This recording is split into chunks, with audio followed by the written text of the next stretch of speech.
सुनीता अपने कमरे में सो रही थी। तभी उसे किसी के चीखने की आवाज सुनाई दी, जिसे सुनकर सुनीता की नींद खुल जाती है। कौन कौन है यहाँ? वो अपने कमरे में चारों तरफ देखती है। तभी उसे अपने कमरे में एक बहुत ही सुंदर सा दर्पण दिखाई देता है। इतना सुंदर दर्पण मेरे कमरे में कहां से आ गया? पहले तो ये दर्पण मेरे कमरे में नहीं था। सुनीता डरते हुए उस दर्पण के पास जाती है। उसके बाद जैसे ही सुनीता दर्पण के सामने जाकर खड़ी हुई, उसे दर्पण में अपनी स्वर्गीय बहू मोहिनी की बहुत डरावनी चुड़ैल दिखाई देती है। क्यों माँ, क्यों क्यों आपने मेरे साथ ऐसा किया? क्या काली होना कोई पाप है? ऊपर वाले ने केवल दो ही रूप बनाए हैं, एक गोरा और एक काला। अगर मेरा रंग काला था तो उसमें मेरा क्या कसूर था? मोहिनी, मुझसे गलती हो गई। मैं तुम्हारे हाथ जोड़ती हूँ, तू हमारा पीछा छोड़ दे। मैं ये घर छोड़कर हमेशा हमेशा के लिए चली जाऊंगी। तभी मोहिनी दर्पण से बाहर निकलती है और सुनीता का गला पकड़ लेती है। नहीं छोड़ूंगी। तुमने मेरे साथ जो किया उसका बदला मैं जरूर लूंगी। तभी मोहिनी अपनी जादुई शक्तियों से सुनीता को जलाकर भस्म कर देती है। ये कहानी है रामगढ़ गांव की मोहिनी नाम की लड़की की। मोहिनी बचपन से ही बहुत काली थी, जिसकी वजह से कोई भी मोहिनी को पसंद नहीं करता था। जैसे जैसे वह बड़ी हुई, उसके माता पिता को उसकी शादी की चिंता होने लगी।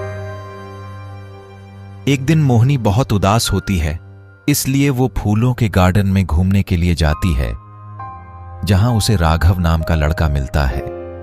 राघव एक बहुत ही हैंडसम लड़का था, लेकिन उसके चेहरे पर कुछ दाने और दाग थे, जिनकी वजह से उसे कोई भी लड़की पसंद नहीं करती थी। लेकिन जब उसने मोहिनी को देखा तो उससे बातें करने लगता है। तुम कौन हो और कहां से आई हो?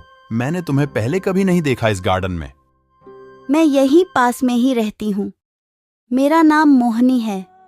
मैं बहुत काली हूँ, इसलिए मुझसे कोई बात भी नहीं करता। इसी वजह से मैं घर से बाहर भी नहीं निकलती हूँ। खूबसूरती दिल से होती है, चेहरे से नहीं। मेरा भी कोई दोस्त नहीं है, क्योंकि मेरे चेहरे पर भी बहुत सारे दाने और दाग हैं, जिनकी वजह से कोई भी मुझे पसंद नहीं करता है। राघव से मिलकर मोहिनी को ऐसा लगता है कि वो अकेली नहीं है। उसके जैसे कई और लोग हैं इस संसार में। इस दिन के बाद मोहिनी और राघव एक दूसरे से मिलने लगते हैं और उन दोनों को एक दूसरे से प्यार हो जाता है। धीरे धीरे यह मुलाकात शादी तक पहुंच जाती है और वो एक दूसरे से शादी कर लेते हैं। फिर राघव मोहिनी को अपने घर ले जाता है। जैसे ही राघव की मां मोहिनी को देखती हैं तो कहती हैं, हे भगवान, राघव, तू इस काली भैंस को कहां से उठा लाया? छी छी छी, जरा देख तो सही, कितनी काली है ये।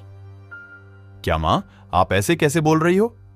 मोहिनी मेरी पत्नी है, आप उसके बारे में ऐसा मत बोलिए। अरे तेरा दिमाग तो खराब नहीं हो गया? ऐसे ही तू यहाँ किसी को भी उठाकर ले आएगा और मैं उसे अपने घर की बहू मान लूंगी। निकाल इस काली भैंस को यहाँ से। अगर मोहिनी इस घर से जाएगी तो मैं भी इस घर में कभी नहीं रहूंगा। राघव की ये बात सुनकर सुनीता ना चाहते हुए भी मोहिनी को घर में रखना पड़ता है। अगले दिन सुनीता की दोस्त सुमित्रा उससे मिलने उसके घर आती है।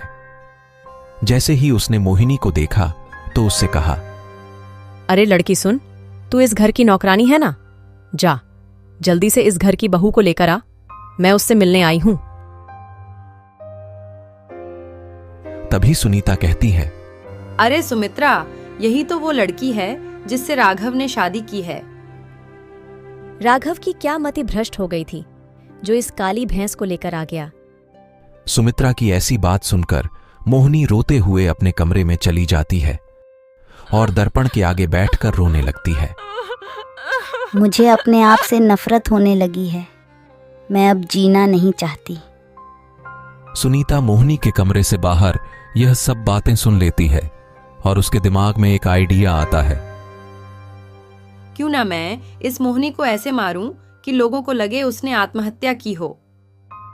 उस रात बहुत जोर से बारिश हो रही थी। रात का सन्नाटा और घर के सभी लोग सोए हुए थे। उस रात राघव भी घर से बाहर गया हुआ था। फिर सुनीता चुपके से मोहिनी के कमरे में जाती है और पास में रखा तकिया उठाकर मोहिनी के मुंह पर रखकर उसका दम घोंट देती है। कुछ ही देर में मोहिनी मर जाती है।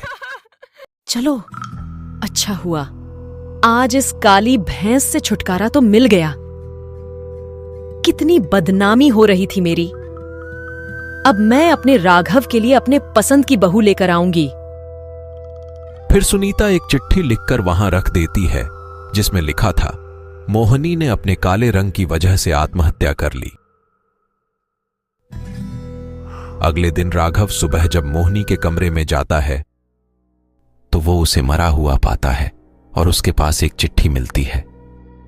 चिट्ठी देखकर राघव फूट फूट कर रोने लगता है। राघव बहुत दुखी हो जाता है। वहीं दूसरी तरफ मोहिनी मरने के बाद एक चुड़ैल बन जाती है और उसकी आत्मा कमरे में लगे एक दर्पण में कैद हो जाती है। उसके बाद वो श्रापित दर्पण सुनीता के कमरे में आ जाता है और उस दर्पण से मोहिनी चुड़ैल बाहर निकलकर सुनीता को मार देती है।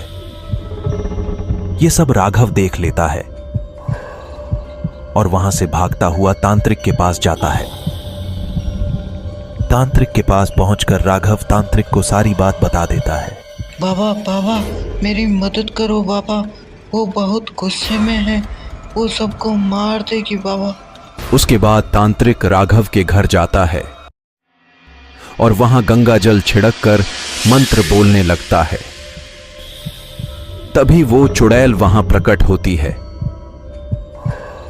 तभी तांत्रिक अपना जादुई गंगाजल उस चुड़ैल पर फेंक देता है। फिर वो चुड़ैल वहीं जलकर भस्म हो जाती है।